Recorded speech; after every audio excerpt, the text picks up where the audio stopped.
데살로니가전서 이 부분은 제가 설교 시간 때 몇 번 언급했었고, 실제로 수요일날 설교를 한 번 했던 기억이 있습니다. 근데 좀 더 깊이 있게, 그리고 다른 방면을 한번 같이 이 말씀을 생각하면서 은혜를 나누기를 원합니다. 이야기 드렸던 것 같이 18절에 18절의 내용이 이 말씀의 핵심 부분으로 이해할 수 있습니다. 18절을 제가 다시 한번 읽겠습니다. 범사에 감사하라. 이것이 그리스도 예수 안에서 너희를 향하신 하나님의 뜻이니라라고 기록하고 있습니다. 앞에 있는 모든 내용들이 하나님의 뜻이다라고 이야기하고 있는 거죠. 전에 이야기 드렸던 것 같이 하나님의 뜻이라고 이야기할 때 이것을 명령이라고만 생각하면 안 된다고 이야기를 드렸습니다. 기억나실지 모르겠어요. 이 뜻은 명령을 포함해서 훨씬 더 포괄적입니다. 이렇게 이해할 수 있겠죠. 항상 기뻐하라는 이야기는 항상 기뻐해야 되는 것뿐만 아니라 그것들을 이루어 가시는 하나님의 역사 가운데 우리가 있음을 알게 됩니다. 결국 하나님의 뜻은 인간의 뜻과는 약간 차원이 다른 것을 다시 한번 부연 설명 좀 드릴까 합니다. 우리들의 뜻 그러면은 뜻한 바하고 결과하고 같지 않습니다. 그죠? 지금 어려서부터 세운 뜻대로 여기까지 오신 분 계십니까? 여러분이 뜻을 세우고 지금 그 뜻이 다 이루어져 계십니까? 없으신 거죠? 사람의 뜻은 세우기는 하는데 그 뜻을 관철시키기가 무지 어려워요. 그래서 그 뜻대로 되는 경우가 극히 드문 거죠. 그런데 하나님의 뜻이라 그러면 그 뜻은 그대로 되어진다고 성경은 말하고, 실제로 하나님 뜻대로 되어진 역사가 기록된 것이 성경입니다. 한 채 오차 없이, 그리고 한 번에 실수 없이, 그것이 부정확하지 않게 완벽하게 하나님의 뜻하신 바대로 이루어진 모든 역사가 성경 안에 기록되어 있고, 또한 믿음의 선조들의 삶을 통해서 하나님의 뜻이 지금도 실현되어지고 있음을 우리는 확인할 수 있는 거죠. 한 가지 전제 조건이 분명히 여기서 우리가 기억해야 될 게 생깁니다. 그게 뭐냐면 하나님의 뜻은 반드시 이루어진다. 또 한 가지는 사람의 뜻은 내가 뜻을 세운 것이 좋다 할지라도 결과가 좋지 않을 수 있는 거예요. 그래서 세옹지마란 말이 있잖아요. 좋은 것을 받은 것 같은데 그 좋은 것으로 말미암아 더 나쁜 일이 생길 수 있는 거죠. 이게 사람의 계획하는 바예요. 내가 아무리 좋은 계획을 세워도 내 계획 때문에 여러 사람이 다칠 수 있고, 여러 사람이 공경에 처할 수 있고, 여러 사람이 어려움을 겪을 수 있는 거죠. 왜냐하면 나는 미래를 모르고 내가 생각하는 것 외에는 아무것도 알 수 없는 존재이기 때문에 내가 뜻한 바가 정말 나에게 유익한지, 모든 사람에게 유익한지 알 수가 없는 거예요. 다시 한번 여러분께 물어보죠. 지금 여러분들이 기도하는 모든 기도 제목을 100% 응답하신다면 기도하기가 어떠실 것 같으세요? 좋을까요? 어떨 것 같아요?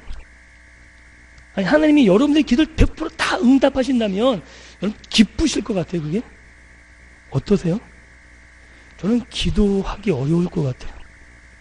내 말대로 다 되는데 내 말 한마디면 내 운명과 사람들의 운명이 막 좌지우지 되는데 그게 막 쉽게 될까요? 아무리 좋은 것을 한다 할지라도 그 좋은 것 때문에 여러 가지 상황에 꼬일 거 생각하면 머리만 터질 것 같을 것 같아요. 이게 인간의 연약함이죠. 내가 뜻한 바가 정말 선한 것인지 좋은 것인지 그것을 나도 알기 어려운 게 인간의 연약함인 겁니다. 그런데 하나님의 뜻은 우리와 달리 선하시고, 또한 그 선한 것이 나에게만 선하고 좋은 것이 아니라 모든 것이 합력하여 선을 이루게끔 하시는, 그것이 하나님의 뜻이라고 성경엔 분명히 나와 있는 거죠. 모두가 만족할 수 있고 모두가 행복할 수 있고, 이게 우리 생각에는 불가능한 것 같은데 하나님께서는 그렇게 일을 이루어 오셨고 지금까지 그 역사를 쉬지 않고 이루어가고 계시다고 성경은 이야기하고 있는 거죠. 그런데 이 하나님의 뜻이 우리를 향하신 하나님의 뜻이에요. 각 개인마다. 이게 어려운 이야기예요. 사람들은 내가 누구하고 관계를 맺으면, 다른 사람하고 관계를 맺으면 이 관계가 어떻게 돼요? 소홀해져요. 똑같이 100대 100으로의 관계를 맺고 똑같이 사랑하고, 이게 불가능하거든요. 누구를 더 편애할 수밖에 없고, 그렇죠. 마음이 누가 더 가는 사람이 생기고. 그런데 우리를 향한 하나님의 뜻은 개인적으로 나와 1대1의 관계 속에서 있는 것과 같이 모든 사람이 1대1의 관계를 가지고 있고, 그런 관계 속에서 우리라는 단어를 사용해서, 너희라는 단어를 사용해서 너희를 향하신 하나님의 뜻이 동일하고, 동일하게 선하고, 동일하게 아름답고, 이렇게 성경은 이야기하고 있는 거죠. 그런데 너희를 향한, 즉 우리, 이 나라는 개인을 향한 하나님의 뜻이 어디 안에 있냐면 예수 그리스도 안에 있는 것이다 라고 이야기하고 있는 거예요. 즉 하나님께서 우리를 향한 뜻을 갖고 계신데, 그 뜻은 어디에 있는 거냐면 예수님 안에 있는 하나님의 뜻이라고 이야기하고 있는 거죠. 결국 이것은 뭐냐 하면 하나님이 우리와 관계를 맺는 것, 그것을 예수로 말미암아 이루어 놓으신 것을 이야기하는 거고, 즉 하나님께서는 예수를 통해서, 예수가 이루어 놓으신 그 사역들을 통해서 우리 안에 역사하시고 우리와 함께 일하시고, 그 예수님으로 말미암아 되어진 모든 사건들 가운데에서 하나님은 우리 안에 갖고 계신 것들이 있다고 이야기하고 있는 거죠. 이것이 우리를 향한 하나님의 뜻이라는 거예요. 그런데 이 뜻은 또 한 가지가 있는데, 그게 뭐냐면 의지적인 표현이에요. 사람에게도 있는 거잖아요. 뜻을 정하면 의지를 가지고 동원하잖아요. 그죠? 노력하고. 그런데 우리 인간들은 의지를 가지고 노력해도 실현되지 않고 낭망하고 좌절하지만, 하나님의 뜻, 하나님의 열심, 하나님의 의지를 가지신 것은 중도에 포기되지 않고 중단되지 않고, 우리가 보기엔 더딘 것 같고 돌아가는 것 같지만 반드시 이루어짐을 성경을 통해서 확인할 수 있습니다. 이것이 예수님 안에서 우리를 향한, 너희를 향한 하나님의 뜻이라고 이야기하는데, 그 뜻을 오늘 데살로니가 전서에는 앞부분에 있는 게 다 그 하나님의 뜻이에요. 그런데 세 가지만 중점적으로 살펴보기를 원합니다. 그 첫 번째는 뭐냐면, 따라해 보실까요? 항상 기뻐하라. 네, 다시 한번 질문합니다. 항상 기뻐하십니까? 어떠세요? 언제 기쁘십니까? 언제 기쁘세요? 기쁜 때가 까마득한 옛날이에요? 그럼 곤란합니다. 여러분들이 언제 기쁘세요? 뭔가를 성취할 때 기쁘시죠? 그 성취감이 어느 정도 길게 가는 거예요? 여러분이 성취하는 그 성취감이 지속되시던가요? 어떠세요? 이것이 명령이라면 굉장히 심각해지는 거예요. 항상 기뻐하지 못하잖아요. 슬픔이 더 많고 고통이 많잖아요. 여러분, 슬픔 가운데, 고통 가운데 기뻐해 보신 적 있습니까? 있으세요? 슬픔 가운데, 고통 가운데, 그 가운데서도 기쁨을 경험하신 적 있으십니까? 어떠세요? 예수님 빼놓고요. 일단 예수님 빼놓고도 슬픔과 고통 가운데서 기쁨을 맛보신 적이 있으십니까? 있으실 거예요. 까마득한 옛날이어서 그렇지 분명히 있으십니다. 성취욕도 아니고 소유욕도 아닌 거죠. 그것은 관계 속에서 누리는 기쁨일 때 그것이 오래가고 어떤 상황 속에서도 기쁨을 누릴 수 있는 거예요.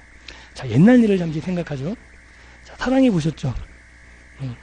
하트가 막 뿅뿅뿅뿅 나오고. 사랑하게 되면 환경에 관계없이 기쁨을 누릴 수 있는 거예요. 그죠? 내가 사랑하는 사람이 옆에 있으면 행복하고 기쁩니다.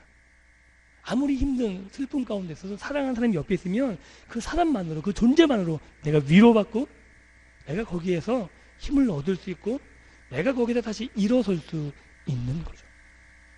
여기서 항상 기뻐하라는 얘기는 하나님이 우리에게 뭔가를 해결해주고 이런 차원이 아니라 이런 한마디로 저희는 이러는 거예요. 내가 너희와 함께 하겠다는 거죠. 하나님을 사랑하십니까? 대답이 없으시네요. 다시 한번 묻겠습니다. 하나님을 사랑하십니까? 예수님을 사랑하십니까? 그렇다면 예수님이 함께하는 게 기쁨이 돼야 되는데 어떠십니까? 정말 사랑한다면 사랑하는 사람과 함께 있는 것이 기쁘지 않을까요? 즐겁고 행복하지 않을까요? 예수님이 우리에게 이렇게 이야기하셨습니다. 마지막 하늘로 올라가시 전에 제자들에게 볼지어다 내가 세상 끝날까지 너희와 항상 함께 있으리라. 이것이 제자들에게 얼마나 큰 위안이요, 큰 기쁨이요, 큰 힘이요, 행복이었는지 모릅니다. 그들은 죽음의 현장에서, 고통과 환난의 현장에서도 웃음을 잃지 않았었고 예수님 때문에 행복함을 잃지 않았습니다.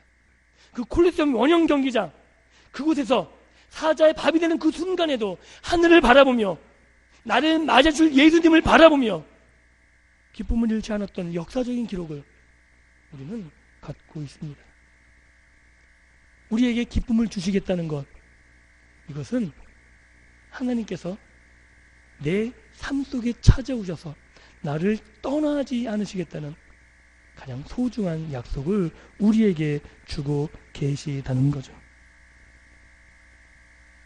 우리가 예수님을 사랑하기만 한다면, 우리가 정말 예수님을 뜨겁게 사랑한다면 우리는 고통과 환난과 어려움 속에서도 이 기쁨만큼은 빼앗기지 않을 수 있습니다.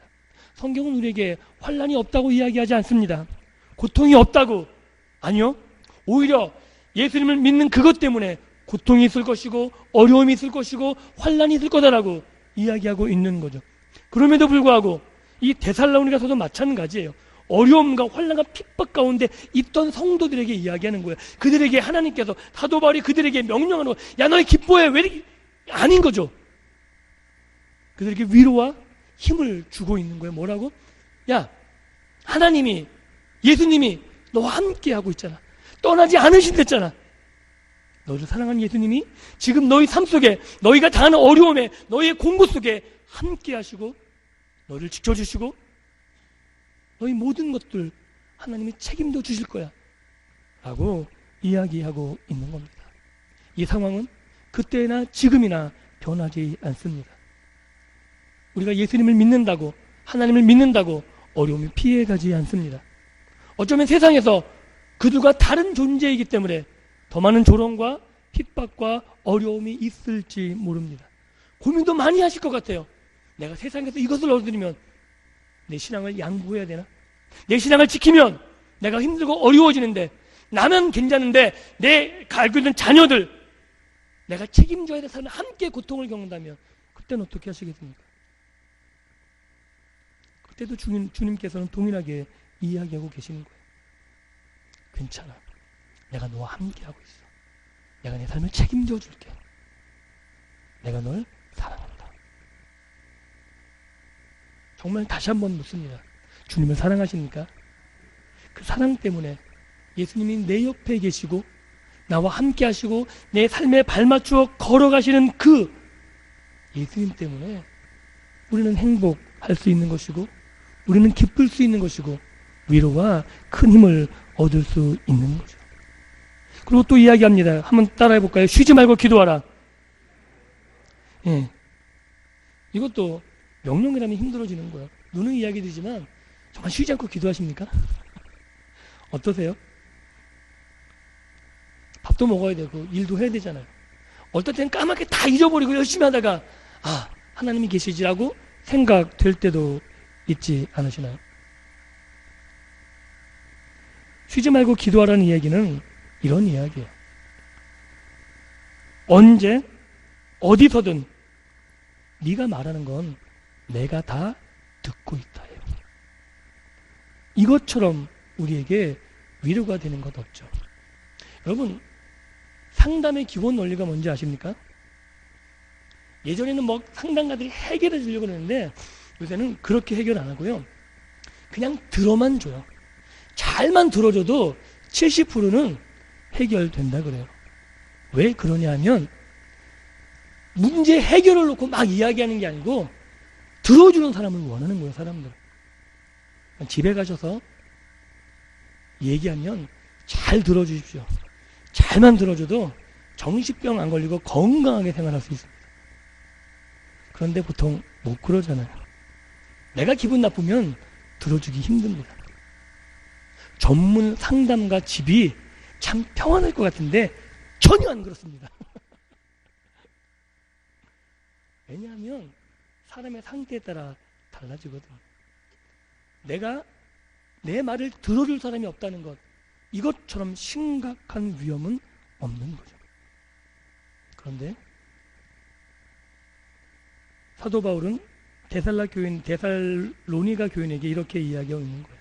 쉬지 말고 너희들이 언제든 기도하면 너희 기도를 들어주는 분이 계셔.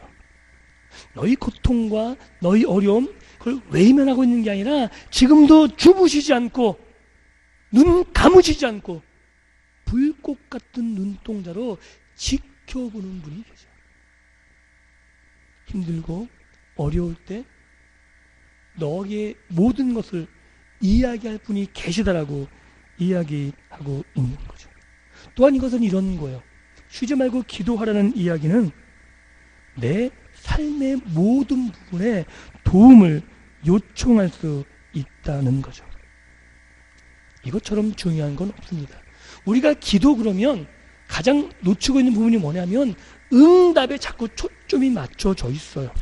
그래서 얼마나 응답 받았냐에 초점이 맞춰져 있는데 기도의 가장 중요한 핵심은 얼마나 많이 응답 받았냐가 아니고 내가 기도할 수 있다는 거예요. 이것처럼 큰 은혜는 없는 거죠. 왜냐하면 하나님이 나의 기도를 들으시는 관계가 설정되어 있다는 거거든요. 여러분, 고아와 부모님이 있는 사람들과 없는 사람들의 가장 큰 차이는 뭐냐면요, 내가 말하면 내 말을 들을 사람이 있는 거예요. 책임자가 있다는 거죠. 내가 뭘 요청하면 듣고 안 듣고는 부모의 마음이에요. 그죠? 그런데 아이들은 그걸 떠나서 그냥 가서 일단 조르고 보는 거예요. 그 어린아이 키워보셔서 알겠지만 애들은 반짝이면 다 무조건 지가 갖고 싶어요. 그죠? 그래서 막 기어다니면 이제 주방에 있는 문을 다 잠그죠. 안 잠그면 굉장히 위험해져요. 그죠? 그릇 깨지고 칼 끄집어내고. 그래서 애들 기어다니고 막 한 달 이렇게 되면 막 난리가 나요. 그리고 뭐 반짝 위험해서 부모가 딱 뺏으면 애들이 뭐 그런 거 알아요? 그거 뺏었다고 어떡하죠? 뒤집어주고 우는 거예요. 왜 내 거 뺏었냐고. 이게 아이들의 모습이에요. 그런데 부모는 그 아이들의 떼쓰는 것과 관계없이 그 아이들의 필요한 것, 지금 정말 필요한 것에 관심이 있고 그것을 들어주게 되는 거죠. 그리고 그 아이가 어떤 이야기를 해도 들어줘요. 여러분들, 가족관계라는 게 일반 타인하고 다르게 어떤 얘기든 막 하는데 그런 얘기들을 남에게 들으라 그러면 못 들어요. 3시간, 4시간 막 주저리 이야기해도 집에 오면 엄마가 아이들 거 다 들어주고 그러니 근데 그 남의 아이가 그런다 생각해봐도 들어주시겠어요? 못 견뎌요. 못 견뎌요. 하나님이 그러시는 거죠. 정말 우리가 생각하면 쓰잘데기 없는 이야기일 수 있고 욕심이 있고 우리에게 화되는 거, 그럼에도 불구하고 하나님은 다 들어주신다니까요. 좀 전에 이야기 드렸습니다. 100% 우리가 기도하는 걸 다 들어준다면 기도하기 쉽지 않은데 우린 기도하기 쉬워요. 막 떼쓰면 돼요. 하나님이 알아서 우리에게 필요한 것들을 들어주실 겁니다. 믿으십니까? 내가 기도한 것, 그 이상의 것, 야, 너 이거 기도 안 했으니까 너 안 들어줘, 이런 분이 아니라 내가 기도한 것 이상으로 정말 그것이 나에게 필요하다면 오늘 나에게 기도하지 않은 것이라도 채워주시고 풍성하게 더해주실 분이 하나님이시라는 거죠. 그것을 사도 바울이 이렇게 표현하고 있는 거예요. 쉬지 말고 기도해라. 네가 너의 주인이 아니고 네 삶의 모든 문제들을 들어주시고 책임질 분이 계시다 라고 이야기하고 있는 겁니다. 이어서 그러고 이렇게 이야기하죠. 범사에 감사하라. 한번 따라해 보실까요? 범사에 감사하라. 이건 굉장히 중요한 이야기예요. 왜냐하면 모든 것이 하나님 뜻 안에 있다는 것, 하나님이 모든 것을 주관하고 있다는 것을 이야기하고 있기 때문에 그렇습니다. 이것도 역시 고아와 부모가 있는 아이 없는 아이 이해가 가장 적당할 것 같아요. 제가 아는 얘는 별로 생각이 이것뿐이 생각이 잘 안 나요. 예를 들라 그러면 어떤 문제를 탁 터뜨리고 나면 평상시에는 별 차이가 안 나는데 문제가 발생하면 부모님이 있고 없고가 확연하게 달라요. 왜냐하면 부모님 있으면 아는 뻔뻔해져요. 왜냐하면 누가 책임을 져요? 부모가 책임을 지는 거예요. 근데 부모가 없으면 누가 책임을 져야 돼요? 자기가 책임을 지는 거예요. 여러분들 아이가 문제 터뜨려놓고 부모님께 얘기하는 거 자기 혼자 끙끙 앓고 계신다면 기특하다고 생각되시겠어요? 어떠세요? 참 기특한 거예요? 속 터지죠. 이게 엄마 아빠를 뭘로 알고. 우리 모습 보면 하나님이 그러실 것 같아요. 하나님 없는 사람들과 똑같이 혼자 끙끙거리고 고민하면서 내 문제를 내가 다 해결할 것처럼 그러지 마십시오. 하나님이 여러분 아버지 되신다고 고백하고 있지 않습니까? 모든 것이 하나님의 뜻 안에 있다고 고백하고 계시지 않습니까? 그렇다면 당당하셨으면 좋겠습니다. 아이들이 부모님 앞에서 뻔뻔한 것처럼 하나님 앞에서 그런 당당함과 뻔뻔함을 가지고 계셨으면 좋겠어요. 왜냐하면 내 인생의 책임자가 내가 아니라 하나님이시라는 거예요. 하나님 나를 그냥 버려두는 것이 아니고 하나님 나를 책임지셔서 가장 좋은 것으로 공급하실 것이며 가장 좋은 것으로 인도하실 것이며 결국 나를 아름답게 만들어내실 하나님. 조각가가 나무를 하나 딱 잡았어요. 그러면 나무를 깎는 처음 과정에는 그 내용이 뭔지를 모를 수 있어요. 그죠? 그런데 정말 훌륭한 조각가라면 그 작품이, 그 나무, 재료가 그 손에 잡힌 것만으로 우리는 기대할 수 있는 거예요. 어떻게? 야, 정말 멋있는 작품 하나 나오겠구나. 하나님보다 위대한 조각가, 예술가가 있을까요? 하나님보다 위대한 창작가가 있을까요? 사랑하는 성도 여러분, 여러분들은 하나님의 걸작품들입니다. 믿으십니까? 그리고 하나님의 자녀되고 하나님이 여러분의 삶을 책임지신다고 이야기하고 있는 거죠. 제가 가끔 장사하시는 분들 가게에 가면 언제나 빠지지 않고 이야기 드리는 부분이 있어요. 이제 이 사업 주인하지 마십시오. 그래요, 제가. 그럼 깜짝 놀래요. 뭐냐고. 그냥 종업원 하시고요. 하나님 주인으로 세우시라고. 내가 주인이면 굉장히 어려워요. 그 대기업의 CEO들이 받는 연봉이 왜 그렇게 높으냐면 그 결정 하나가 그 큰 연봉의 값어치예요. 그 결정 우리가 볼 때 아무것도 안 한 것 같은데 그거 하나 때문에 몇 날 며칠을 밤새고 정신도둑이 엄청나거든요. 자기 결정 하나 때문에 수만 명이 입이 달려있잖아요. 그래서 그냥 열심히 시키는 대로 일하고 주는 대로 먹는 게 훨 더 편할 수 있는 거예요. 그건 내가 주인이면, 내가 책임자면 고달픈 거죠. 내 아내, 내 자녀, 내 남편 어떻게 책임지겠어요? 쫓아다닐 수도 없고 내가 그것을 온전히 책임질 능력은 없고. 그런데 하나님이 주인이시면, 내 삶의 주인이 되면 상황은 달라집니다. 하나님께서 허락하신 일들을 내 주어진 삶의 최선을 다하면 되는 거고, 그 최선을 다한 결과 하나님께서 우리에게 주신 분복을 누리면 되는 거예요.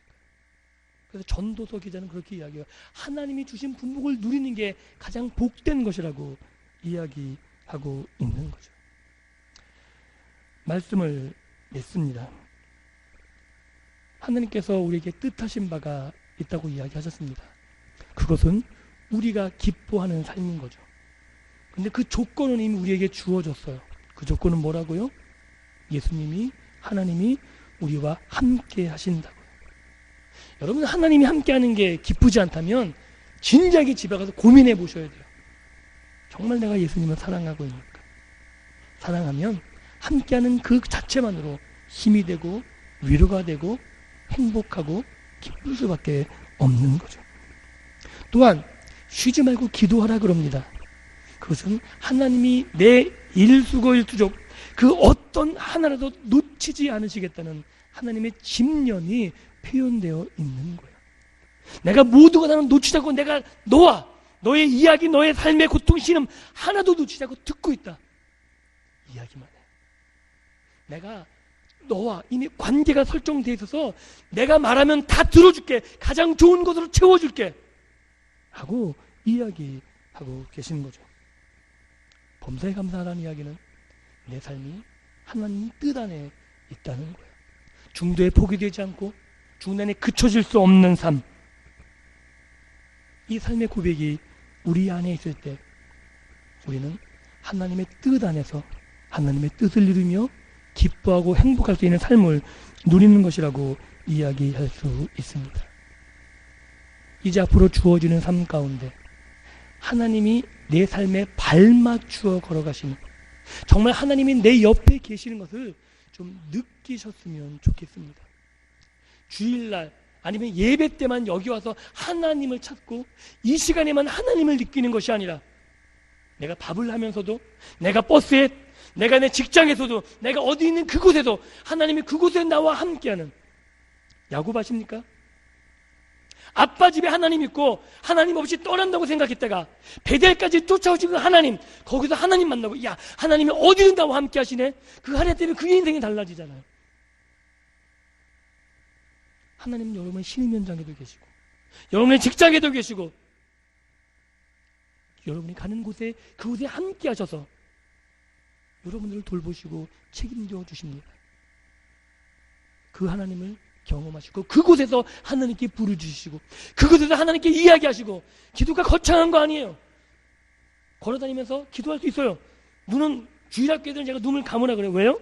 집중이 안 되니까. 그런데 걸어갈 때 어떻게 눈 감고 기도해요? 그냥 꿍 하고 부딪히는데. 걸어갈 때는 걸어가면서 하나님과 이야기를 좀 나눠보시죠. 하나님 이 꽃도 이렇게 아름답게 지으셨네요. 사람들이 이상하게 보거나 말거나 하나님과 교제하는 시간을 많이 좀 가지셨으면 좋겠어요. 재미있는 건 정말 내가 그렇게 하나님과 대화를 원하면 하나님 이야기하신다는 거예요. 정말 성경에는 사람들이 가면 이야기하는 게 아니고 오늘 나에게도 말씀하시고 오늘 우리에게 이야기하시고 정말 내 말씀, 내가 말하는 것을, 내 이야기를 듣는 분이 계시다는 거죠. 그러면 우리의 기도가 달라질 것이고 우리의 삶의 태도가 달라지게 됩니다. 그러면 감사할 수 있는 거예요. 하나님 정말 여기 계셨네요. 하나님 정말 이렇게 나를 도와주셨네요. 그 신뢰가 쌓이면 내가 어떤 문제가 생겨도 어떤 괴로움 앞에서도 당당할 수 있는 거예요. 다윗이 그랬잖아요. 자기의 삶 속에서 자기를 건드리니까 하나님을 늘상 경험했기 때문에 어떤 공고와 원수들 앞에서도 당당할 수 있었던 유일한 이유, 하나님이 나와 함께 하시. 그런 성경의 인물들과 같이 하나님이 허락하신 기뻐하는 삶, 하나님 앞에 우리의 이야기를 마음껏 토로하며 고백할 수 있는, 하나님을 신뢰함으로 우리의 입술에 감사가 넘쳐나는 믿음의 복된 삶을 살아갈 수 있기를 주님의 이름으로 축원합니다. 기도합니다. 하나님 감사합니다. 사랑하셔서 오늘도 주의 백성들을 품으시고 하나님 말씀하여 주시니 감사합니다. 우리가 주님을 향한 사랑을 우리 마음속에 분리뜨들게 하시며 주님과 함께 동행하는 삶이 기쁨이 될 수 있도록, 즐거움이 되고 행복함이 될 수 있도록 우리의 마음을 일깨워 주시기를 간절히 소원합니다. 하나님, 주님께서 우리를 사랑하니 그 사랑 우리를 덮으셔서 날마다 예수님의 사랑 때문에 우리가 감격할 수 있게 도우시고 그 사랑을 통해서 이 세상을 향해서 다시금 주의 사랑을 가지고 나갈 수 있는 주의 백성들 되게 하여 주옵소서. 우리의 기도를 들으시는 하나님, 그 하나님과 날마다 교제하기를 소원합니다. 우리의 삶의 환경, 어떠한 환경 가운데서도 하나님께 이야기하며 나의 문제와 나의 어려움을 고백하며 그 모든 것들을 하나님께 맡길 때 내 삶에 찾아오시고 나를 위로하시고 나를 일으켜 세워주신 하나님을 만나며 그 안에서 참된 위로와 안식을 얻는 주의 백성들 되게 하여 주옵소서. 또한 하나님을 신뢰함으로 문제 앞에 절망하거나 낭망하지 않게 하시고 나의 주인 되시고 나의 아빠 되시는 하나님, 그 하나님이 오늘도 나의 삶의 주인 되심을 고백하며 이 세상을 향해 당당하게 믿음의 발걸음을 내어놓을 수 있는, 이 땅을 정복해가며 살 수 있는 주의 백성들 되게 하여 주옵소서. 감사드리며 예수님 이름으로 기도하옵나이다. 아멘.